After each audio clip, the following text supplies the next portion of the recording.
ಹಲ್ಲು ನೋವು, ಹುಳುಕು ಹಲ್ಲು ಒಸಡಿನಲ್ಲಿ ರಕ್ತಸ್ರಾವ ಗುಣವಾಗಲು ಶಿವ ದಂತಕಾಂತಿಯನ್ನು ಉಪಯೋಗಿಸಿರಿ. ಆಹಾರವ ಕಿರಿದು ಮಾಡಿರಣ್ಣ, ಆಹಾರವ ಕಿರಿದು ಮಾಡಿರಿ. ಆಹಾರದಿಂದ ಹಾನಿ ವೃದ್ಧಿ, ಆಹಾರದಿಂದ ವ್ಯಾಧಿ ಬಲಿಬುದಯ್ಯ. ಆಹಾರದಿಂದ ನಿದ್ರೆ, ನಿದ್ರೆಯಿಂದ ತಾಮಸ, ಅಜ್ಞಾನ ಮೈಮರೆವು. ಅಜ್ಞಾನದಿಂದ ಕಾಮವಿಕಾರ ಹೆಚ್ಚಿ ಕಾಯವಿಕಾರ, ಮನೋವಿಕಾರ, ಇಂದ್ರಿಯ ವಿಕಾರ, ಭಾವವಿಕಾರ, ವಿಕಾರ ಉಂಟು ಮಾಡಿ ಸೃಷ್ಟಿಗೆ ತಹುದು ಜಪ ತಪ ಧ್ಯಾನ ಧಾರಣ ಪೂಜೆಗೆ ಸೂಕ್ಷ್ಮದಿಂ. ತನು ಮಾತ್ರ ಇದ್ದರೆ ಸಾಲದೆ, ತನು ಪೋಷಿಸುವ ಆಶೆ ಯತಿತ್ವಕ್ಕೆ ವಿಘ್ನ. ತನು ಪೋಷಣೆಯಿಂದ ತಾಮಸ ಹೆಚ್ಚಿ ಅಜ್ಞಾನದಿಂದ ವಿರಕ್ತಿ ಹಾನಿ. ಅರಿವು ನಷ್ಟ. ಚನ್ನ ಮಲ್ಲಿಕಾರ್ಜುನನ ಒಲಿಸ ಬಂದ ಕಾಯವ ಕೆಡಿಸದೆ ಉಳಿಸಿಕೊಳ್ಳಿರಯ್ಯ. ಅಕ್ಕ ಮಹಾದೇವಿಯವರು ಫುಡ್ ಸ್ಪೆಷಲಿಸ್ಟ್, ಅಕ್ಕ ಮಹಾದೇವಿಯವರು ನ್ಯೂಟ್ರಿಷನ್ ಸ್ಪೆಷಲಿಸ್ಟ್, ಅಕ್ಕ ಮಹಾದೇವಿಯವರು ಯೋಗ ಆಹಾರ ತಜ್ಞೆ. ಆ ಕಾಲದಲ್ಲಿ 12ನೇ ಶತಮಾನದಲ್ಲಿ ಅಕ್ಕ ಮಹಾದೇವಿಯವರು, ಅಲ್ಲಮ ಪ್ರಭುದೇವರು ಯಾವುದೇ ಅನಾರೋಗ್ಯ ಇದ್ದರೂ ಅವರು ಯೋಗ ಮತ್ತು ಆಹಾರ ಪದ್ಧತಿಯಿಂದ ಸಂಪೂರ್ಣವಾಗಿ ಗುಣ ಮಾಡ್ತಾ ಇದ್ದರು. ಕೇವಲ ಪ್ರವಚನ ಹೇಳ್ತಕ್ಕಂಥ ಗುರುಗಳಲ್ಲ ಅಕ್ಕ ಮಹಾದೇವಿಯವರು, ಅಲ್ಲಮ ಪ್ರಭುದೇವರು. ಅಕ್ಕ ಮಹಾದೇವಿಯವರು ಬಹುದೊಡ್ಡ ಆಹಾರ ತಜ್ಞೆ. ಅವರು ಕೇವಲ ಆಹಾರ ತಜ್ಞರಷ್ಟೇ ಅಲ್ಲ, ಯೋಗ ಆಹಾರ ತಜ್ಞರೂ ಹೌದು. ಆ 12ನೇ ಶತಮಾನದೊಳಗೆ ಅವರು ಯಾವ ರೀತಿಯ ಅನಾರೋಗ್ಯವಿದ್ದರೂ ಅವರು ಗುಣ ಮಾಡ್ತಾಯಿದ್ರು. ಅವರ ಪ್ರವಚನಕ್ಕೆ ಲಕ್ಷ ಲಕ್ಷ ಜನ ಸೇರ್ತಾಯಿದ್ರು. ಬರೀ ಜ್ಞಾನ ಅಷ್ಟೇ ಅವರು ಕೊಡ್ತಾ ಇರಲಿಲ್ಲ, ಬಂದಂಥ ಜನರ ಅನಾರೋಗ್ಯವನ್ನು ಅವರು ಗುಣ ಮಾಡ್ತಾಯಿದ್ರು. ಹೀಗಾಗಿ ಅಕ್ಕ ಮಹಾದೇವಿಯರು ಮಹಾಗುರುಗಳು, ಮಹಾನ್ ತಪಸ್ಸುಗಳು, ಲೋಕದ ಮಹಾಜ್ಞಾನಿಗಳು ಎಂಬುದಾಗಿ ಬಹಳ ಪ್ರಸಿದ್ಧರಾಗಿ ಬಿಟ್ಟಿದ್ದರು ಅವರು. ಜನರು ಲಕ್ಷ ಲಕ್ಷ ಸಂಖ್ಯೆಯಲ್ಲಿ ಎಲ್ಲ ಹಳ್ಳಿಗಳು, ಎಲ್ಲ ಊರುಗಳು, ಎಲ್ಲ ಜನರು, ಇಡೀ ಊರು ಕಿತ್ತು ಬರೋದು ಅವರು ನೋಡಲಿಕ್ಕೆ, ಅವ್ರು ದೃಷ್ಟ ಪಡ್ಕೊಳ್ಳೋಕ್ಕೆ ಮಹಾತಾಯಿ ಅಂತ. ಆಮೇಲೆ ಜನರಿಗೆ ಕಷ್ಟಗಳು ಬಹಳ ಇರ್ತವೆ. ಕಷ್ಟಗಳಂದ್ರೇನು ರೀ, ಅಕ್ಕಮಹಾದೇವಿಯವ್ರಿಗಿಂತಲೂ ಕಷ್ಟಗಳೇನು ರೀ ಅನುಭವಿಸಿದವರು, ಅಲ್ಲಮ್ಮ ಪ್ರಭುದೇವ್ರಿಗಿಂತಲೂ ಕಷ್ಟ ಏನು ರೀ ಅನುಭವಿಸೋದು. ಊರಲ್ಲಿ ತಂದೆ ತಾಯಿ ಬಂಧು ಬಳಗ ಎಲ್ಲರ ಜೊತೆ ಸುಖವಾಗಿ ಬದುಕ್ತೀರಿ ನೀವು. ಮನೆಯಾಗ ಇರಕ್ಕೆ ಮನೆ ಇಲ್ಲ, ಉಣ್ಣಕ್ಕೆ ಅನ್ನ ಇಲ್ಲ, ಊರಿಂದ ಊರಿಗೆ ತಿರುಗೋಂಥ ಅಲ್ಲಮ್ಮ ಪ್ರಭುದೇವರು ಅಕ್ಕಮಹಾದೇವರೇ ಸುಖವಾಗಿದ್ದಾರೆ, ನಿಮಗೇನು ಸುಖವಾಗಿರೋಕ್ಕೆ. ಆದರೆ ಹಂಗಾಗಲ್ಲ. ಜನರು ಎಲ್ಲಿ ಕೌಟುಂಬಿಕ ಜೀವನವನ್ನು ನಡೆಸ್ತಾ ಇರ್ತಾರೆ ಅವರಿಗೆ ಕಷ್ಟಗಳು, ದುಃಖಗಳು, ನೋವುಗಳು ಬಹಳ. ಯಾಕೆ ಅಂದರೆ ಅವರಿಗೆ ಎಲ್ಲವೂ ಕಷ್ಟವಾಗೇ ಕಾಣ್ತವೆ, ಎಲ್ಲವೂ ದುಃಖವಾಗೇ ಕಾಣ್ತವೆ. ತಪಸ್ವಿಗಳಿಗೆ, ಮಹಾತ್ಮರಿಗೆ ಅದು ಬೇಕಾದಂಥ ದುಃಖ ಬಂದರೂ ಅದು ದುಃಖವಾಗಿ ಕಾಣಲ್ಲ. ಯಾಕೆಂದರೆ ಅವ್ರಿಗೆ ಬೇಕು ಅನ್ನೋದೇನು ಇರೋದಿಲ್ಲ, ಅದು ಬೇಕು ಇದು ಬೇಕು ಅನ್ನೋದೇನು ಇರೋದಿಲ್ಲ. ಮನುಷ್ಯನಿಗೆ ಕಷ್ಟ ಯಾಕೆ ಅಂದರೆ ಬೇಕು ಅನ್ನೋ ದಾಹ ಬಹಳ ಇರ್ತದೆ. ಅದು ಬೇಕು ಇದು ಬೇಕು ಇದು ಬೇಕು ಅದು ಬೇಕು, ಇಚ್ಛೆ ಅಪೇಕ್ಷೆಗಳು ದಾಹಗಳು ಬಹಳ ಇರ್ತವೆ. ಅದಕ್ಕಾಗಿ ಅವರಿಗೆ ಕಷ್ಟ. ಗುರುಗಳಿಗೆ, ಮಹಾತ್ಮರಿಗೆ, ಅಕ್ಕಮಹಾದೇವಿ, ಅಲ್ಲಮ ಪ್ರಭುದೇವರಂಥ ಮಹಾನ್ ತಪಸ್ವಿ ಗುರುಗಳಿಗೆ ಅವ್ರಿಗೇನು ಬೇಕು ಅನ್ನೋದಿಲ್ವೇ ಇಲ್ಲ. ಯಾವಾಗ ದಾಹ ಇಲ್ಲ ಅವಾಗ ದುಃಖ ಇಲ್ಲ. ಮನುಷ್ಯನಿಗೆ ದಾಹ ಯಾವಾಗ ಇರ್ತದೆ ಅವಾಗ ದುಃಖ ಇರ್ತದೆ. ಯಾವಾಗ ಬೇಕು ಅನ್ನೋದಿಲ್ಲ ಅವಾಗ ದುಃಖನೇ ಇಲ್ಲ. ಈಗ ಸುಖವಾಗೇ ಇದ್ದೀವಿ ನಾವು, ಏನು ನಮ್ಮ ಬೇಡಪ್ಪ ಅಂದಾಗ ಮತ್ತು ಸುಖ ಅಲ್ವಾ. ಹೀಗೆ ಬಹಳ ನಿರಾಳವಾದ ಜೀವನವನ್ನು ಅಕ್ಕ ಮಹಾದೇವಿಯವರು, ಅಲ್ಲಮ ಪ್ರಭುದೇವರು ನಡೆಸ್ತವರು. ಯಾಕೆಂದರೆ ಯಾವುದೇ ಹಂಬಲಗಳಿಲ್ಲ. ಇತ್ತು ಹಂಬಲ, ಏನು ಪರಮಾತ್ಮನ ಪಡ್ಕೋಬೇಕಂತ ಪಡ್ಕೊಂಡ್ರು, ಸಾಕ್ಷಾತ್ಕಾರ ಆಯಿತು, ಜ್ಞಾನೋದಯ ಆಯಿತು. ಆದಮೇಲೆ ದೇವರು ಅಂದರೆ ಏನೋ ತಿಳಿದ ಮೇಲೆ ಮತ್ತು ಅವ್ರು ತಪೋ ಜೀವನವನ್ನು ಮುಂದುವರಿಸಿದ್ರು. ಲೋಕದ ಉದ್ದಗಲಕ್ಕೆ ತಾವು ಪಡ್ಕೊಂಡಂಥ ಜ್ಞಾನವನ್ನು, ನೆಮ್ಮದಿ, ಶಾಂತಿ, ಸುಖ, ಆನಂದವನ್ನು ಲೋಕಕ್ಕೆಲ್ಲ ಅವ್ರು ಕರುಣಿಸೋದಕ್ಕೆ ಶುರು ಮಾಡಿದರು. ಹೀಗಾಗಿ ಅಕ್ಕ ಮಹಾದೇವರ ಅನುಭವ ಪ್ರವಚನ ಅಂತೇಳಿದರೆ ಲಕ್ಷ ಲಕ್ಷ ಜನ ಅಲ್ಲಿ ನೆರಿತಾ ಇದ್ರು, ಸೇರ್ತಾ ಇದ್ರು, ಅವ್ರ ಜ್ಞಾನೋದಯವನ್ನು ಪಡ್ಕೊತಾ ಇದ್ರು, ಎಲ್ಲ ಶಾಂತ ರೀತಿಯಿಂದ ಕೂತು ಕೇಳ್ತಾ ಇದ್ರು. ಈ ಕಾಲಕ್ಕೆ ಈ ಅಲ್ಲಮ ಪ್ರಭುದ ಅಕ್ಕ ಮಹಾದೇವಿಯವರು ಆ ಬಂದಂಥ ಜನರನ್ನು ಅನಾರೋಗ್ಯವನ್ನು ಹೇಗೆ ಗುಣ ಮಾಡ್ತಾ ಇದ್ರು ಅನ್ನೋದಕ್ಕೆ ಅವರ ಅನೇಕ ವಚನಗಳೇ ಉದಾಹರಣೆಯಾಗಿದ್ದಾವೆ. ಬರೀ ಜನರ ನೋವುಗಳನ್ನಷ್ಟೇ ಗುಣ ಮಾಡ್ತಿರಲಿಲ್ಲ, ಅನೇಕರು ಸಾಧಕರಾಗಿ, ತಪಸ್ವಿಗಳಾಗಿ, ಸನ್ಯಾಸಿಗಳಾಗಿ ಅನುಭವ ಜೀವನಕ್ಕೆ ಬರ್ತಾಯಿದ್ರು. ಮೊದಲು ಯಾರಿಂದಲೋ ಸ್ಫೂರ್ತಿ ಪ್ರೇರಣೆ ಪಡ್ಕೊಂಡು ಬಂದುಬಿಡ್ತಾರೆ. ಆದರೆ ಆ ಜೀವನ ಸಾಗಿಸೋದಿದೆಯಲ್ಲ, ಬಹಳ ಕಷ್ಟದ ಜೀವನ ಅದು. ಏಕೆಂದರೆ ಏನೂ ಬೇಡ ಅಂತ ಬದುಕೋದಿದೆಯಲ್ಲ, ಬಹಳ ಸರಳ ಇಲ್ಲ, ಅದು ಬಹಳ ಕಷ್ಟ ಆಗ್ತದೆ. ಈ ದೇಹಕ್ಕೆ ಬೇಕು ಬೇಡಗಳಿರ್ತವೆ ಇಲ್ಲ, ಅಟ್ಲೀಸ್ಟ್ 3 ಹೊತ್ತಲ್ಲದೆ ಹೋದರೂ 2 ಹೊತ್ತು ಊಟ ಕೊಡ್ಬೇಕಲ್ವಾ, ಮತ್ತು ಇರೋಕ್ಕೆ ಒಂದು ನೆಲೆ ಬೇಕಲ್ವಾ. ಹೀಗೆ ಇಷ್ಟು ಸಾಧಾರಣವಾದ ಬೇಡಿಕೆಗಳನ್ನಾದರೂ ದೇಹಕ್ಕೆ ಪೂರೈಕೆ ಮಾಡಬೇಕು. ಇದು ಮಹಾತ್ಮರಿಗೆ, ಗುರುಗಳಿಗೆ ಏನು ಕಷ್ಟ ಅಲ್ಲ. ಯಾಕಂತೇಳಿದರೆ ಅವೆಲ್ಲ ಸುಲಭವಾಗಿ ಎಲ್ಲ ಅವರಿಗೆ ಸಿಕ್ಕಿಬಿಡ್ತದೆ. ಸಾಮಾನ್ಯ ಜನರಿಗೆ ಏನು ಸಿಗ್ತದಲ್ಲ ಅದರಲ್ಲಿ ಸುಖ ಇರೋದಲ್ಲ, ಇನ್ನೂ ಬೇಕು ಇನ್ನೂ ಬೇಕು ಅನ್ನೋ ಆಸೆ ಇರ್ತದೆ. ಯಾವಾಗ ಬೇಕು ಬೇಕು ಅನ್ನುವ ಆಸೆ ಉಂಟಾಗ್ತದೆ ಆಗ ದುಃಖ ಹೆಚ್ಚಾಗ್ತದೆ. ಆಸೆ ಇಲ್ಲದೆ ಹೋದರೆ ದುಃಖ ಇರೋದಿಲ್ಲ. ಅದನ್ನೇ ಅಕ್ಕ ಮಹಾದೇವರು ಈ ವಚನದಲ್ಲಿ ವಿವರಿಸ್ತಾ ಇದ್ದಾರೆ. ಏನು ಹೇಳ್ತಾ ಇದ್ದಾರೆ? ಆಹಾರವ ಕಿರಿದು ಮಾಡಿರಣ್ಣ, ಆಹಾರವ ಕಿರಿದು ಮಾಡಿರಿ. ಆಹಾರದಿಂದ ಹಾನಿ ವೃದ್ಧಿ, ಆಹಾರದಿಂದ ವ್ಯಾಧಿ ಬಲಿಬುದಯ್ಯ. ಎಷ್ಟು ಸುಂದರವಾದ ಅರಿವಿನ ವಿಚಾರಗಳನ್ನು ಅಕ್ಕ ಮಹಾದೇವರು ವಚನದಲ್ಲಿ ವಿವರಿಸ್ತಾ ಇದ್ದಾರೆ ನೋಡ್ರಿ. ಆಹಾರದಿಂದ ಹಾನಿ ವೃದ್ಧಿ, ಆಹಾರದಿಂದ ತೊಂದರೆಗಳು ಹೆಚ್ಚಾಗ್ತವ, ಇದನ್ನು ಹೇಳ್ತಾ ಇದ್ದಾರೆ ಅಕ್ಕ ಮಹಾದೇವರು. ಈಗ 21ನೇ ಶತಮಾನದಲ್ಲಿ ವಿಚಾರವನ್ನು ಎಲ್ಲರೂ ಹೇಳ್ತಾ ಇದ್ದಾರೆ. ಏನು? ನಾವು ಹೊರಗಡೆ ಈಗ 3 ದಿನದಿಂದ ಹೊರಗಡೆ ಊಟ ಮಾಡ್ತಾಯಿದ್ದು, ನಮಗೆ ಫುಡ್ ಪಾಯ್ಸನ್ ಆಗ್ಬಿಟ್ಟಿದೆ, ಆಹಾರ ವಿಷ ಆಗಿಬಿಟ್ಟಿದೆ. ಯಾಕೆ? ಹೊರಗಡೆ ಊಟ ಮಾಡಿದ್ರಿಂದ. ಈಗ ಅನೇಕರು ಏನು ಮಾಡ್ತಾರೆ, ವಿಮಾನ ಪ್ರಯಾಣ ಹೀಗೆ ಪ್ರಯಾಣ ಮಾಡೋ ಕಾಲಕ್ಕೆ ಅನಿವಾರ್ಯವಾಗಿ ಹೊರಗಡೆ ಊಟ ಮಾಡಬೇಕಾಗ್ತದೆ. ಆಗ ಹೊರಗಡೆ ಊಟ ಮಾಡಿದಾಗ ಅವ್ರಿಗೆ ಆರೋಗ್ಯ ಕೆಟ್ಬಿಟ್ಟದೆ. ಎಷ್ಟು ಆರೋಗ್ಯ ಕೆಟ್ಬಿಟ್ಟದ ಅಂತೇಳಿದರೆ ಆಟೋ ಇಮ್ಯೂನ್ ಡಿಸಾರ್ಡರ್ ಆಗ್ಬಿಟ್ಟಿದೆ. ಏನಂಗಂದ್ರೆ ಅರ್ಥ, ರೋಗ ನಿರೋಧಕ ಶಕ್ತಿ ಡಿಸ್ಟರ್ಬ್ ಆಗ್ಬಿಟ್ಟಿದೆ. ಯಾವಾಗ ರೋಗ ನಿರೋಧಕ ಶಕ್ತಿ ಡಿಸ್ಟರ್ಬ್ ಆಗ್ತದೆ, ಬ್ಲಡ್ ಸರ್ಕ್ಯುಲೇಷನ್ನು, ಆಕ್ಸಿಜನ್ ಸರ್ಕ್ಯುಲೇಷನ್ನು ಮತ್ತು ನರಮಂಡಲ ವ್ಯವಸ್ಥೆ ಇದೆಯಲ್ಲ, ಅವು ದುರ್ಬಲ ಆಗಿಬಿಡ್ತಾವೆ. ನರಮಂಡಲಗಳು, ಮಾಂಸಖಂಡಗಳು, ಮೂಳೆಗಳು ಎಲ್ಲ ದುರ್ಬಲ ಆಗಿಬಿಟ್ಟಾಗ ಶರೀರದಲ್ಲಿ ಸರಿಯಾಗಿ ಚಟುವಟಿಕೆ ಕೆಲಸ ನಡೆದಲ್ಲ, ಮನುಷ್ಯ ವೀಕ್ ಆಗಿಬಿಡ್ತಾನೆ, ಉಳಿಯೋದೇ ಕಷ್ಟ ಆಗಿಬಿಡ್ತದೆ.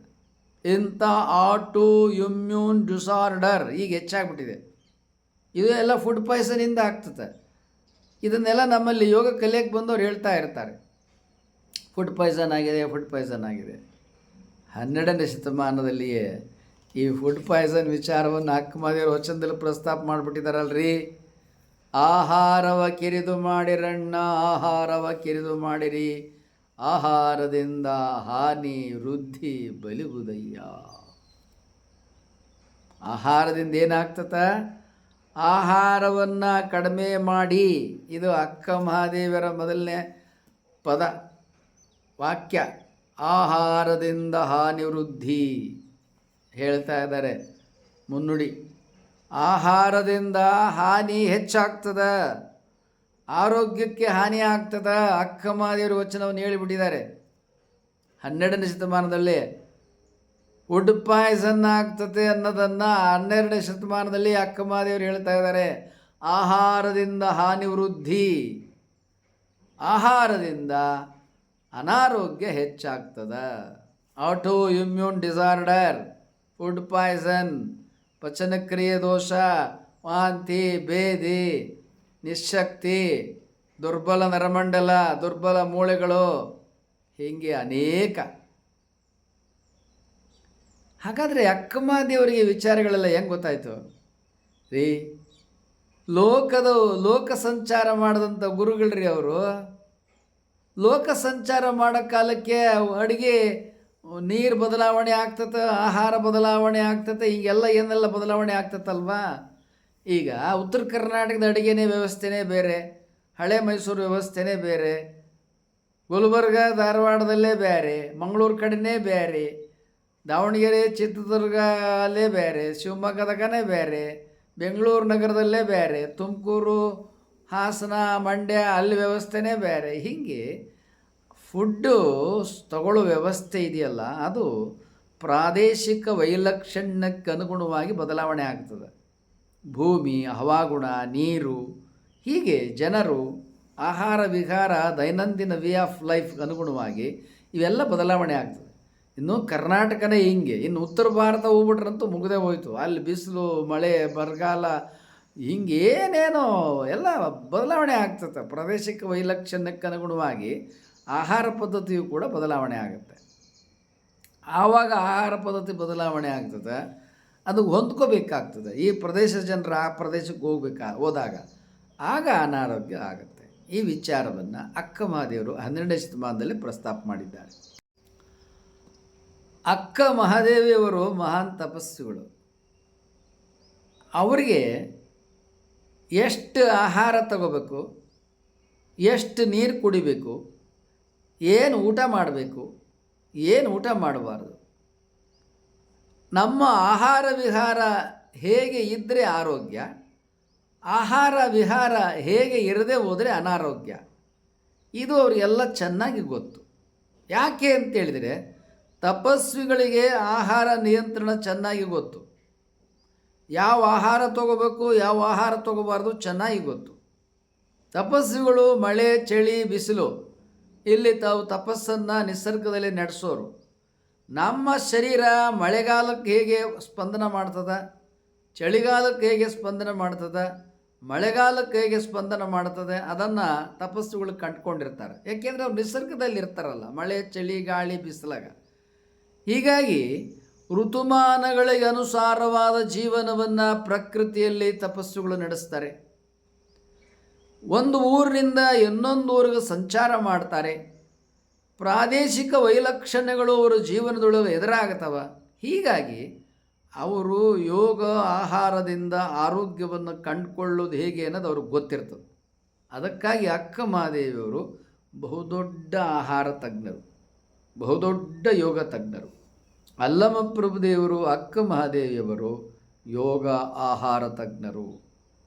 ನಮ್ಮ ಜೀವನದೊಳಗೆ ಸುಮಾರು 30 ವರ್ಷಗಳ ಕಾಲ ತಪಸ್ಸನ್ನು ನಡೆಸಿದ್ದೇವೆ. ತಪಸ್ಸು ಅಷ್ಟೇ ಅಲ್ಲ, ನಮ್ಮ ಪ್ರವಚನದೊಳಗೂ ತಪಸ್ಸು ಅನುಷ್ಠಾನ ಆಗಿಬಿಡ್ತದೆ. ನಡುವೆ 20 ದಿವಸ 30 ದಿವಸ, 2 ತಿಂಗಳು 3 ತಿಂಗಳು ಪ್ರವಚನ ಆದರೆ ಅಲ್ಲಿ ಹೆಚ್ಚು ಕಮ್ಮಿ 1 ತಿಂಗಳು ತಪಸ್ಸಾಗಿ ಬಿಡ್ತದೆ ಪ್ರವಚನ ಜೊತೆಲಿಂದಲೇ. ಹೀಗಾಗಿ ನಾವು ಕೂಡ ಯಾವ ಅನಾರೋಗ್ಯ ಇದ್ದರೂ ವಾಸಿ ಮಾಡ್ತೇವೆ. ಬೇಕಾದ ರೋಗ ಇರಲಿ, ನಾವು ಯಾವುದೇ ಔಷಧಿ ಕೊಡುವುದಿಲ್ಲ, ಏನು ಔಷಧಿ ಕೊಡೋದಿಲ್ಲ, ಎಲ್ಲ ಔಷಧಿನೂ ಬಿಡಿಸ್ತೀವಿ. ಗೊತ್ತಾಯ್ತರ? ಮತ್ತು ಏನು ಊಟ ಮಾಡಬೇಕು, ಏನು ಊಟ ಮಾಡಬಾರ್ದು ತಿಳಿಸ್ಕೊಡ್ತೀವಿ. ಆಮೇಲೆ ಅದಕ್ಕೆ ಯಾವ ರೀತಿಯ ಯೋಗಾಭ್ಯಾಸವನ್ನು ಮಾಡಬೇಕು, ಯಾವ ರೀತಿಯ ವೇ ಆಫ್ ಲೈಫನ್ನು ರೂಪಿಸ್ಕೋಬೇಕು ಅದನ್ನು ತಿಳಿಸ್ತೀವಿ. ನಮ್ಮದು VKM ಯೋಗ ಮತ್ತು 10 ಪದ್ಧತಿ ಅಂತ ಇದೆ. ಇದನ್ನು ನಾವೇ ಅನ್ವೇಷಣೆ ಮಾಡಿದ್ದೇವೆ.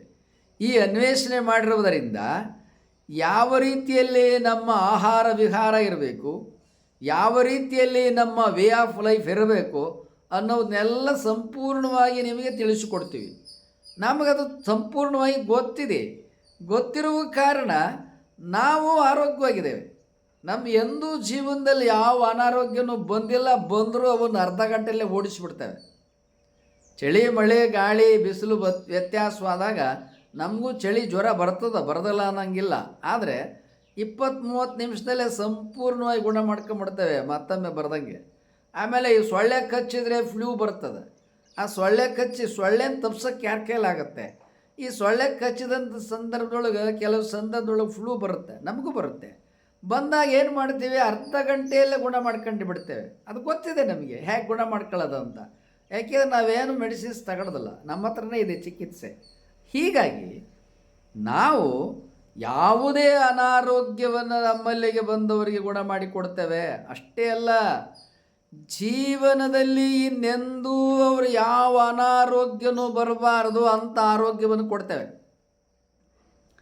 ಇನ್ನೆಂದೂ ಜೀವನದಲ್ಲಿ ನೀವು ಮೆಡಿಸಿನ್ ಟ್ಯಾಬ್ಲೆಟ್ಸ್ ಅಂತೇಳಿ ಮೆಡಿಕಲ್ ಶಾಪ್ಗೆ ಹೋಗ್ಬೇಕಾಗಿಲ್ಲ. ಅನಾರೋಗ್ಯ ಅಂತೇಳಿ ಯಾವುದೇ ಸ್ಪೆಷಲಿಸ್ಟ್ ಹತ್ರ, ಯಾವುದೇ ಡಾಕ್ಟರ್ ಹತ್ರ, ಯಾವುದೇ ವೈದ್ಯರಲ್ಲಿಗೆ ನೀವು ಹೋಗಬೇಕಾಗಿಲ್ಲ. ಅಂತಹ ಸಂಪೂರ್ಣವಾದ ಆರೋಗ್ಯವನ್ನು ನಾವು ಕೊಟ್ಟುಬಿಡ್ತೇವೆ. ಹಲ್ಲು ಅನಾರೋಗ್ಯದಿಂದ ಹಿಡಿದು ಈಗ ಉಳ್ಕಲ್ಲಾಗಿದ್ರೆ ಗುಣ ಮಾಡ್ತೇವೆ. ನಮ್ಮ ಹಲ್ಲುಗಳು ನೋಡ್ರಿ ಎಷ್ಟು ಬೆಳಗಿದಾವೆ, ಎಷ್ಟು ಸ್ವಚ್ಛದವ, ಎಷ್ಟು ಸುಂದರದವ, ಹೌದಲ್ಲ?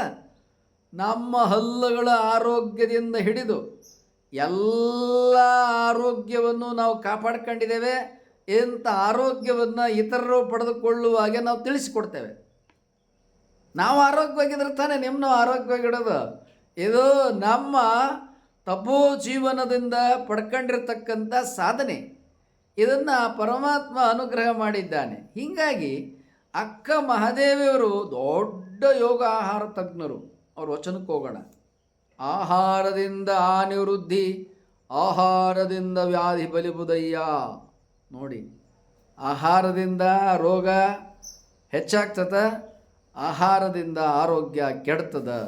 ರೋಗ ಹೆಚ್ಚಾಗ್ತದ, ಆರೋಗ್ಯ ಕೆಡ್ತದ.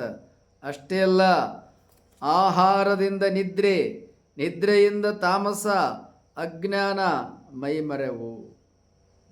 ಇಲ್ಲಿ ಅವರು ಹೇಳ್ತಾರೆ, ಇಲ್ಲಿ ಅಕ್ಕ ಮಹಾದೇವಿಯವರು ತಪಸ್ಸುಗಳು, ಸನ್ಯಾಸಿಗಳು, ಸಾಧಕರು ಅಂತೇಳಿ ಅನುಭವ ಜೀವನಕ್ಕೆ ಯಾರು ಬಂದಿರ್ತಾರಲ್ಲ ಅವ್ರಿಗೂ ಇಲ್ಲಿ ಕಿವಿ ಮಾತು ಹೇಳ್ತಾರೆ. ಏನು, ಭಕ್ತರು ಕರ್ಕೊಂಡೋಗ್ಬಿಡ್ತಾರೆ. ಕರ್ಕೊಂಡೋಗಿ ಗುರುಗಳಿಗೆ ಪ್ರಸಾದ, ಭಿನ್ನಹ ಇವೆಲ್ಲ ಹಾಕಿ ಪ್ರಸಾದ ಮಾಡಿಸ್ತಾರೆ. ಭಕ್ತರುನೇ ಅಂತಂದಾಗ ಪ್ರಸಾದಕ್ಕೆ, ಗುರುಗಳನ್ನು ಭಿನ್ನಕ್ಕೆ ಪೂಜೆ, ಪ್ರಾರ್ಥನೆ, ದಾಸು ಕರ್ಕೊಂಡೋದಾಗ ಮನೆಯಲ್ಲಿ ಸಿಹಿ ಅಡಿಗೆ, ಮೃಷ್ಟಾನ್ನ ಭೋಜನ ಇವೆಲ್ಲ ಮಾಡಿಬಿಡ್ತಾರೆ. ಅವನ್ನೆಲ್ಲ ಊಟ ಮಾಡಿಬಿಟ್ರೆ ಏನಾಗ್ತದೆ? ಮತ್ತು ಇನ್ನೂ ಹೇಳ್ತೀನಿ, ಅನೇಕರೇನು ಮಾಡ್ತಾರೆ, ಭಕ್ತರು ಗುರುಗಳು ಬಂದಾಗ ನಮ್ಮನೆಗೆ ಬನ್ನಿ, ನಮ್ಮನೆಗೆ ಬನ್ನಿ, ನಮ್ಮನೆಗೆ ಬನ್ನಿ ಅಂತೇಳಿ ಭಿನ್ನಹಕ್ಕೆ ಒಂದೇ ದಿನ 10-15 ಮನೆಗೆ ಕರ್ಕೊಂಡು ಹೋಗ್ತಾರೆ. ಒಂದೇ ದಿನ 10-15 ಮನೆಗೆ ಕರ್ಕೊಂಡೋದಾಗ ಎಲ್ಲರ ಮನೆಗಳಲ್ಲೂ ಪ್ರಸಾದ ಕೊಡ್ತಾರೆ, ಊಟಕ್ಕೆ ನೀಡ್ತಾರೆ. ಇವರು ಎಲ್ಲರ ಮನೇಲಿ ಊಟ ಮಾಡ್ತಾ ಕೂತ್ಕೊಂಡ್ರೆ ಆರೋಗ್ಯ ಇರ್ತದ? ಇರಲ್ಲ. ನಾವು ಹೇಳೇ ಬಿಡ್ತೇವೆ ಸ್ಪಷ್ಟ, ನಾವು ಯಾರ ಮನೆಗೂ ಬರುವುದಿಲ್ಲ, ಯಾರ ಮನೆಯಲ್ಲಿಯೂ ಪ್ರಸಾದ ಸ್ವೀಕಾರ ಮಾಡುವುದಿಲ್ಲ. ಸ್ವತಃ ನಾವೇ ಅಡುಗೆ ಮಾಡ್ಕೊಂಡು ನಾವೇ ಊಟ ಮಾಡ್ತೇವೆ. ಇದು ಆರೋಗ್ಯದ ಗುಟ್ಟು, ಗೊತ್ತಾಯ್ತಲ್ಲ? ಆದ್ದರಿಂದ ಯಾಕೆ ಬಹಳ ಜನರಿಗೆ ಆರೋಗ್ಯ ಕೆಡ್ತದ ಅಂತೇಳಿದರೆ, ಎಷ್ಟು ಊಟ ಮಾಡಬೇಕು ಅಂತ ಗೊತ್ತಿರೋದಿಲ್ಲ, ಏನು ಊಟ ಮಾಡಬೇಕು ಅಂತ ಗೊತ್ತಿರೋದಿಲ್ಲ, ಮತ್ತು ಯಾವಾಗ ಊಟ ಮಾಡಬೇಕು ಅಂತಲೂ ಗೊತ್ತಿರೋದಿಲ್ಲ. ನಾವು ಊಟ ಮಾಡಬೇಕಾದ್ರೆ ಹಸಿವೆ ಆಗಿದ್ದರೆ ಊಟ ಮಾಡಬೇಕು, ಹೊಟ್ಟೆಗೆ ಹಸಿವು ಆಗಿಲ್ಲದೆ ಹೋದರೆ ಊಟ ಮಾಡಬಾರದು. ಒಂದು ಗಾದೆ ಇದೆ ಹಳ್ಳಿಯೊಳಗೆ, ಒಂದೊತ್ತು ಉಂಡವ ಯೋಗಿ, ಎರಡೊತ್ತು ಉಂಡವ ಭೋಗಿ, ಮೂರೊತ್ತು ಉಂಡವ ರೋಗಿ, 4 ಹೊತ್ತು ಉಂಡವ ಹೊತ್ತುಕೊಂಡು ಹೋಗಿ ಅಂತ ಒಂದು ಗಾದೆ. ಅಂದ್ರೇನು, ನಮ್ಗೆ ಆರೋಗ್ಯ ಬೇಕು ಅಂದರೆ ಒಂದೇ ಹೊತ್ತು ಊಟ ಮಾಡಬೇಕು ಅಂತ ಹೇಳ್ತಾರೆ ಈ ಗಾದೆ ಮಾಡಿದವರು. ಒಂದೊತ್ತು ಹೆಂಗೆ ಊಟ ಮಾಡೋಕ್ಕೆ ಸಾಧ್ಯ ರೀ? ಯಾಕೆ ಅಂತೇಳಿದರೆ ಪಾಪ ದುಡಿಯೋಕ್ಕೆ, ಕಾಯಕಕ್ಕೆ ಎಲ್ಲ ಮಾಡ್ತಿರ್ತಾರೆ. ಊಟ ಮಾಡಿದ್ದ 6 ಗಂಟೆ 8 ಗಂಟೆಗೆ ಹಸಿವಾಗ್ತದೆ. ರೈತರು, ಕೂಲಿಕಾರರು, ಶ್ರಮಜೀವಿಗಳಿಗೆ ಅವ್ರಿಗೆ ಊಟ ಬೇಕಾಗ್ತದೆ. ಸರಿ, 2 ಹೊತ್ತು 3 ಹೊತ್ತು ಊಟ ಬೇಕಾಗ್ತದೆ. 2 ಹೊತ್ತಾದರೂ ಊಟ ಮಾಡಬೇಕು ಆರೋಗ್ಯ ಇರಬೇಕಂದ್ರೆ. ಒಂದೇ ಹೊತ್ತು ಊಟ ಮಾಡ್ಕೊಂಡು ಆರೋಗ್ಯ ಇರೋಕ್ಕಾಗಲ್ಲ. ಆ ಗಾದೆ ಇರಲಿ, ಆ ಗಾದೆ ಚೆನ್ನಾಗಿದೆ. ಆದರೆ 2 ಹೊತ್ತು ಊಟ ಬೇಕಾಗ್ತದೆ. 4 ಹೊತ್ತು ಊಟ ಮಾಡಿದ್ರೆ ಏನಾಗ್ತದೆ? ಗಾದೆ ಪ್ರಕಾರ ಹೊತ್ಕೊಂಡು ಹೋಗಿ ಅಂದ್ರೆ ಅನಾರೋಗ್ಯ ಆಗಿ ಸಾವೇ ಹತ್ತಿರ ಆಗ್ತದೆ ಅಂತ ಗಾದೆ ಕೂಡ ಇದೆ. ಇದೇ ವಿಚಾರವನ್ನು ಅಕ್ಕ ಮಹಾದೇವರು ಹೇಳ್ತಾರೆ, ಆಹಾರದಿಂದ ನಿದ್ರೆ. ಈಗ ಬಹಳ ಊಟ ಮಾಡಿಬಿಡ್ತೀರಪ್ಪ, ಏನಾಗ್ತದೆ ಕೂಡಲೇ ನಿದ್ದೆ ಬರ್ತದೆ. ಮತ್ತು ನಿದ್ದೆ ಬಂದಾಗ ಏನಾಗ್ತದೆ, ದೇಹ ಜಡ ಆಲಸ್ಯ ಆಗ್ತದೆ, ಸೋಮಾರಿತನ ಬರ್ತದೆ, ಕಾಯಿಕ ಜೀವಿ ತಪ್ತದೆ. ನಾವು ಬಹಳ ಊಟ ಮಾಡ್ತಾ ಕೂತ್ರೆ ನಮಗೆ ನಿದ್ದೆ ಬರ್ತದೆ. ನಿದ್ದೆ ಬಂದರೆ ಆಲಸ್ಯ ಬರ್ತದೆ, ಕಾಯಕಕ್ಕೆ ವಂಚನೆ ಆಗ್ತದೆ, ನಾವು ಕಾಯಕಕ್ಕೆ ಹೋಗಲ್ಲ, ಆಲಸ್ಯಗಳಾಗ್ತೇವೆ. ಯಾವಾಗ ಕಾಯಕ ಮಾಡಲ್ಲ ಆಗ ನಮಗೆ ಸಂಪಾದನೆ ಕಡಿಮೆ ಆಗ್ತದೆ. ಇದರಿಂದ ಆರೋಗ್ಯ ಕೆಡ್ತದೆ, ಜೀವನ ಕೆಡ್ತದೆ. ಅರ್ಥ ಸಂಪಾದನೆ ಆಗದೆ ಹೋದರೆ, ಆಲಸ್ಯತನ ಬಂದರೆ ನಮಗೆ ರೋಗನೂ ಬರ್ತದೆ, ಜೀವನನೂ ಹಾಳಾಗ್ತದೆ. ನೋಡಿ ಇದೆಲ್ಲ ಹೆಂಗಾಗ್ತದೆ, ಆಹಾರವನ್ನು ಬಹಳ ಊಟ ಮಾಡಿದ್ರೆ ಕಾಯಕ ಕೆಡ್ತದೆ, ನಿದ್ರೆ ಬರ್ತದೆ, ಆಲಸ್ಯತನ ಬರ್ತದೆ, ಜಡ ಪ್ರವೃತ್ತಿ ಬರ್ತದೆ ಅಂತ ಹೇಳ್ತಾರೆ ಅಕ್ಕಮಹಾದೇವಿ ಅವರು. ಅಷ್ಟೇ ಅಲ್ಲ, ಅಕ್ಕಮಹಾದೇವರು ಹೇಳ್ತಾರೆ, ಆಹಾರದಿಂದ ತಾಮಸ, ನಿದ್ರೆಯಿಂದ ತಾಮಸ, ಅಜ್ಞಾನ ಮೈಮರವು ಅಂತಾರೆ. ಆಹಾರ ಬಹಳ ಮಾಡ್ತಾ ಹೋದರೆ ನಿದ್ರೆ ಬರ್ತದೆ. ನಿದ್ರೆ ಬಂದಾಗ, ನಿದ್ರೆ ಹೆಚ್ಚಾದರೆ ಮನುಷ್ಯನಲ್ಲಿ ತಾಮಸ ಗುಣಗಳು ಹೆಚ್ಚಾಗ್ತವೆ. ತಾಮಸ ಗುಣಗಳು ಅಂದರೆ ಯಾವುದು? ಆಲಸ್ಯ ಪ್ರವೃತ್ತಿ, ಜಡ ಪ್ರವೃತ್ತಿ, ಅಜ್ಞಾನ, ಇವೆಲ್ಲ ತಮೋ ಗುಣದ ಲಕ್ಷಣಗಳು. ಅಜ್ಞಾನ, ಜಡ ಪ್ರವೃತ್ತಿ, ಆಲಸ್ಯತನ, ಕಾಯಿಕ ಇಲ್ಲದೇ ಇರೋದು, ಇವೆಲ್ಲ ಬಂದಾಗ ಮನುಷ್ಯ ಏನಾಗ್ತಾನೆ, ಅವನಲ್ಲಿ ಕಾಯಿಕ ಉತ್ಪಾದನೆ ಕಡಿಮೆ ಆಗ್ತದೆ. ಮನುಷ್ಯನಿಗೆ ಸಂಪಾದನೆ ಇಲ್ಲದೆ ಹೋದರೆ ಕುಟುಂಬ ಏನಾಗ್ತದೆ, ಅರ್ಥವ್ಯವಸ್ಥೆ ಹಾಳಾಗ್ತದೆ. ಕುಟುಂಬಕ್ಕೆ ಬೇಕಾದಂಥ ಸಂಪಾದನೆ ಕೆಡ್ತದೆ, ಸಂಪಾದನೆ ಇಲ್ಲದೆ ಹೋಗ್ಬಿಟ್ರೆ. ನೋಡ್ರಿ, ಅಕ್ಕಮಹಾದೇವಿಯವರು ನಮ್ಮ ಜೀವನದ ಅರ್ಥವ್ಯವಸ್ಥೆ ಯಾವುದರ ಮೇಲೆ ನಿಂತಿದೆ ಅನ್ನೋದ್ರ ಮೇಲೆ ಹೇಳ್ತಾರೆ. ನಾವು ಏನು ಊಟ ಮಾಡ್ತೇವೆ ಅದರಿಂದ ನಮ್ಮ ಜೀವನದ ಕಾಯಕ ಕೂಡ ನಿಂತಿರ್ತದೆ, ಆರೋಗ್ಯ ಕೂಡ ನಿಂತಿರ್ತದೆ ಅನ್ನೋ ವಿಚಾರವನ್ನು ಹೇಳ್ತಾರೆ. ಅಜ್ಞಾನದಿಂದ ಕಾಮವಿಕಾರ ಹೆಚ್ಚಿ ಕಾಯವಿಕಾರ, ಮನೋವಿಕಾರ, ಇಂದ್ರಿಯ ವಿಕಾರ, ಭಾವವಿಕಾರ, ವಾಯುವಿಕಾರ. ಅಧಿಕ ಆಹಾರವನ್ನು ಊಟ ಮಾಡುವುದರಿಂದ ನಮ್ಮಲ್ಲಿ ತಮೋಗುಣಗಳು, ತಾಮಸ ಭಾವನೆಗಳು ಉಂಟಾಗಿ 6 ರೀತಿಯ ವಿಕಾರಗಳು ಉಂಟಾಗ್ತವೆ ಅಂತ ಹೇಳ್ತಾರೆ. ಯಾವುದು ಆ 6 ರೀತಿಯ ವಿಕಾರಗಳು? ಮೊದಲನೇದು ಕಾಯವಿಕಾರ, ಎರಡನೆಯದು ಮನೋವಿಕಾರ, ಮೂರನೆಯದು ಇಂದ್ರಿಯ ವಿಕಾರ, ನಾಲ್ಕನೆಯದು ಭಾವವಿಕಾರ, ಐದನೆಯದು ವಾಯುವಿಕಾರ. ನೋಡಿ, ಇಷ್ಟು ವಿಕಾರಗಳು ನಮಗೆ ಉಂಟಾಗ್ತವೆ. ಕಾಮವಿಕಾರ, ಕಾಯವಿಕಾರ, ಮನೋವಿಕಾರ, ಇಂದ್ರಿಯ ವಿಕಾರ, ಭಾವವಿಕಾರ, ವಾಯುವಿಕಾರ. ಇವು ಒಂದೊಂದು ವಿವರಿಸಲಿಕ್ಕೆ ಹೆಚ್ಚು ಸಮಯ ಬೇಕು. ಅದನ್ನು ಇನ್ನೊಂದು ಸಂಚಿಕೆಯಲ್ಲಿ ವಿವರಿಸ್ತೇನೆ. ವಿಕಾರಗಳು 6 ವಿಕಾರಗಳು ಯಾವುವು, ಅವುಗಳ ಪರಿಣಾಮ ಏನು ಎನ್ನುವುದನ್ನು ಇನ್ನೊಂದು ಸಂಚಿಕೆಯಲ್ಲಿ ವಿವರಿಸ್ತೇನೆ. ಅಂದ್ರೇನು, ಅಕ್ಕಮಹಾದೇವರು ಒಟ್ಟಾಗಿ ವಚನದಲ್ಲಿ ಏನು ಹೇಳ್ತಾ ಇದ್ದಾರೆ ಅಂದರೆ, ಮನುಷ್ಯನಿಗೆ ವಿಕಾರಗಳು ಹೆಚ್ಚಾದಾಗ ಆರೋಗ್ಯ ಹೆಚ್ಚಾಗ್ತದೆ, ಅರ್ಥ ಸಂಪಾದನೆ ನಷ್ಟ ಆಗ್ತದೆ ಅನ್ನೋ ವಿಚಾರವನ್ನು ಹೇಳ್ತಾ ಇದ್ದಾರೆ.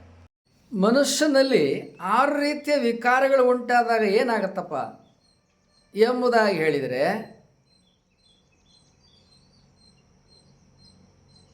ಜನನ ಮರಣ ಹೆಚ್ಚಾಗುತ್ತೆ, ಮುಕ್ತಿಯಿಂದ ದೂರ ಆಗ್ತದೆ, ಭವ ನಮ್ಮ ಬದುಕಿನಲ್ಲಿ ಹತ್ತಿರ ಆಗುತ್ತೆ, ಹುಟ್ಟು ಸಾವುಗಳಿಗೆ ಬರುವುದು ಸಹಜ ಆಗ್ತದೆ. ಅಂದ್ರೇನು? ವಿಕಾರಗಳಿಂದ ತಪಸ್ವಿಗಳು ದೂರ ಇರಬೇಕು. ವಿಕಾರಗಳಿಂದ ಕೌಟುಂಬಿಕ ಜೀವನವನ್ನು ನಡೆಸ್ತಕ್ಕಂಥವರು ದೂರ ಇರಬೇಕು. ವಿಕಾರಗಳನ್ನು ಗೆಲ್ಲಬೇಕು ಎನ್ನುವ ವಿಚಾರವನ್ನು ಅಕ್ಕಮಹಾದೇವರು ಹೇಳ್ತಾರೆ. ಇದೆಲ್ಲ ಯಾವುದರಿಂದ ಆಗುತ್ತೆ? ಅಧಿಕ ಆಹಾರವನ್ನು ಸ್ವೀಕಾರ ಮಾಡಿದಾಗ ಆಗ್ತದೆ, ತಾಮಸಿಕ ಆಹಾರವನ್ನು ಸ್ವೀಕಾರ ಮಾಡಿದಾಗ ಪರಿಣಾಮ ಆಗ್ತದೆ. ಇಂತಹ ಎಲ್ಲ ವಿಚಾರವನ್ನು ಅಕ್ಕಮಹಾದೇವರು ಹೇಳ್ತಾರೆ. ಮುಂದುವರೆದು ಹೇಳ್ತಾರೆ, ಜಪ, ತಪ, ಧ್ಯಾನ, ಧಾರಣ, ಪೂಜೆಗೆ ಸೂಕ್ಷ್ಮದಿಂ ತನು ಮಾತ್ರ ಇದ್ದರೆ ಸಾಲದೆ. ಇದನ್ನು ಅಕ್ಕಮಹಾದೇವಿಯವರು ಸಾಧಕರಿಗೆ ತಿಳಿಸಿಕೊಡ್ತಾ ಇದ್ದಾರೆ. ತಪಸ್ವಿಗಳಾಗಿ ಯಾರು ಅನುಭವ ಜೀವನಕ್ಕೆ ಬರ್ತಾರೆ ಅವರು ನಿಮ್ಮ ಆರೋಗ್ಯ ಹೇಗಿರಬೇಕಪ್ಪ ಅಂತ ಹೇಳಿದರೆ, ಜಪ, ತಪ, ಧ್ಯಾನ, ಧಾರಣ, ಪೂಜೆಗೆ ಸೂಕ್ಷ್ಮದಿಂದ ತನು ಮಾತ್ರ ಇದ್ದರೆ ಸಾಲದೆ. ತಪಸ್ವಿಗಳ ಜೀವನ ಯಾವ ರೀತಿಯಾಗಿರ್ತದ? ಜಪ ಇರ್ತದ. ಜಪ ಅಂದ್ರೇನು? ಏನಿರ್ತವಲ್ಲ, ಇವುಗಳನ್ನು 1008 1,08 ಜಪ ಮಾಡ್ಕೊತ ಕೂತ್ಕೊಳ್ಳೋದು, ನಿರಂತರವಾಗಿ ಧ್ಯಾನ ಮಾಡ್ಕೊತ ಕೂತ್ಕೊಳ್ಳೋದು.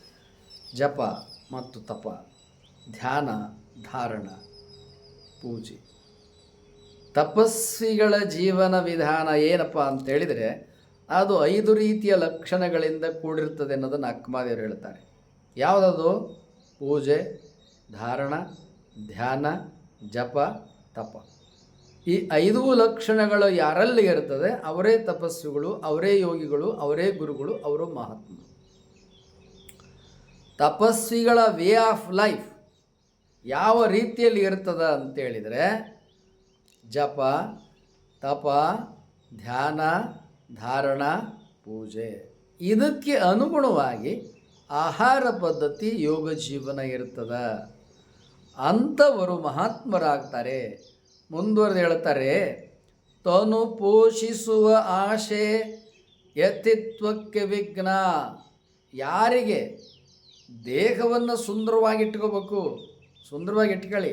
ಯೋಗದಿಂದ, ತಪೋಜೀವನದಿಂದ ದೇಹ ಭಾಳ ಸುಂದರವಾಗಿರ್ತದೆ. ದೇಹಕ್ಕೆ ಬಹಳ ತೇಜಸ್ಸು ಬರ್ತದೆ, ದೇಹಕ್ಕೆ ಬಹಳ ಶಕ್ತಿ ಚೈತನ್ಯ ಬರ್ತದೆ, ಸಂಪೂರ್ಣ ಆರೋಗ್ಯ ಬರ್ತದೆ. ಆದರೆ ಅನೇಕರು ಏನು ತಿಳ್ಕೊಂಡಿರ್ತಾರೆ, ಏನು ಎಷ್ಟು ಬೇಕಷ್ಟು ಊಟ ಮಾಡುವುದನ್ನು ಬಿಟ್ಟು ಏನು ಊಟ ಮಾಡ್ತಾ ಇರೋದೆ, ತಿಂತಾ ಇರೋದೆ. ಹಾಗೆ ಅಧಿಕವಾಗಿ ತಿನ್ನುವುದರಿಂದ ಅನಾರೋಗ್ಯ ಬರ್ತದೆ, ಹೊಟ್ಟೆ ಬೆಳೀತದೆ, ಶರೀರದಲ್ಲಿ ಬೊಜ್ಜು ಬರ್ತದೆ. ಅದು ಬೇಡ ಅಂತ ಅಕ್ಕಮಹಾದೇವರು ಹೇಳ್ತಾರೆ. ತನು ಪೋಷಿಸುವ ಆಶೆ ಯತಿತ್ವಕ್ಕೆ ಹಾನಿ. ತನು ಪೋಷಣೆಯಿಂದ ತಾಮಸ ಹೆಚ್ಚಿ ಅಜ್ಞಾನ ವಿರಕ್ತಿ ಹಾನಿ.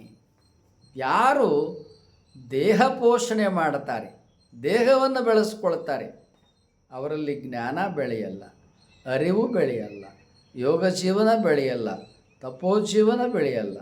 ತಪಸ್ವಿಗಳ ಲಕ್ಷಣಗಳು ಅವರಿಂದ ದೂರ ಆಗ್ತದೆ. ಯಾವಾಗ ತಪಸ್ಸಿನ ಲಕ್ಷಣಗಳು ದೂರ ಆಗ್ತಾರ, ನಿಮ್ಮ ವಿರಕ್ತಿ ಚ್ಯುತಿಗೆ ಬರ್ತದೆ, ಅರಿವು ನಷ್ಟ ಆಗ್ತದೆ. ಚನ್ನ ಮಲ್ಲಿಕಾರ್ಜುನನ ಒಲಿಸುವ ಕಾಯವ ಕೆಡಿಸದೆ ಉಳಿಸಿಕೊಳ್ಳಿರಯ್ಯ. ಈ ಶರೀರ ಏನಿದೆಯಲ್ಲ, ಇದು ದೇವರನ್ನು ಒಲಿಸಿಕೊಳ್ಳುವುದಕ್ಕಾಗಿ ದೇವರು ನಮಗೆ ಕೊಟ್ಟಿರುವ ಶರೀರ. ಎಂತಹ ಶರೀರವನ್ನು ಆರೋಗ್ಯವಾಗಿಟ್ಟುಕೊಂಡು ಕಾಯಕ ಮಾಡಿಕೊಂಡು ಮನೆಗೆ ಬೇಕಾಗಿರ್ತಕ್ಕಂಥ ಸಂಪತ್ತನ್ನು ಗಳಿಸಿ ಆರ್ಥಿಕ ಸಂಪಾದನೆಯನ್ನು ಮಾಡಿ, ಜ್ಞಾನ ಸಂಪಾದನೆಯನ್ನು ಮಾಡಿ, ಸುಖ ಸಂತೋಷ ಆನಂದದಿಂದ ಕೌಟುಂಬಿಕ ಜೀವನವನ್ನು, ನೆರೆಹೊರೆಯವರ, ಊರಿನ ಸಮಸ್ತರದೊಂದಿಗೆ ಸುಖ ಜೀವನವನ್ನು ನಡೆಸಿ ಎನ್ನುವ ವಿಚಾರವನ್ನು ಅಕ್ಕಮಹಾದೇವರು ವಚನದಲ್ಲಿ ವಿವರಿಸಿದ್ದಾರೆ. ಬಹಳ ಸುಂದರ ವಿಚಾರಗಳು.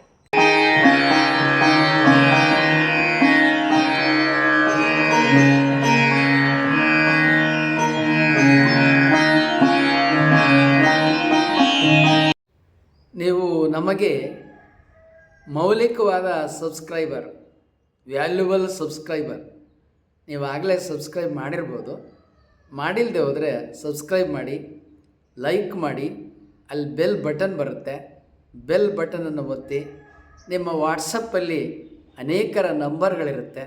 ಕನಿಷ್ಠ 10 ಜನಕ್ಕೆ ಈ ವಿಡಿಯೋಗಳನ್ನು ನೀವು ಕಳುಹಿಸಿ.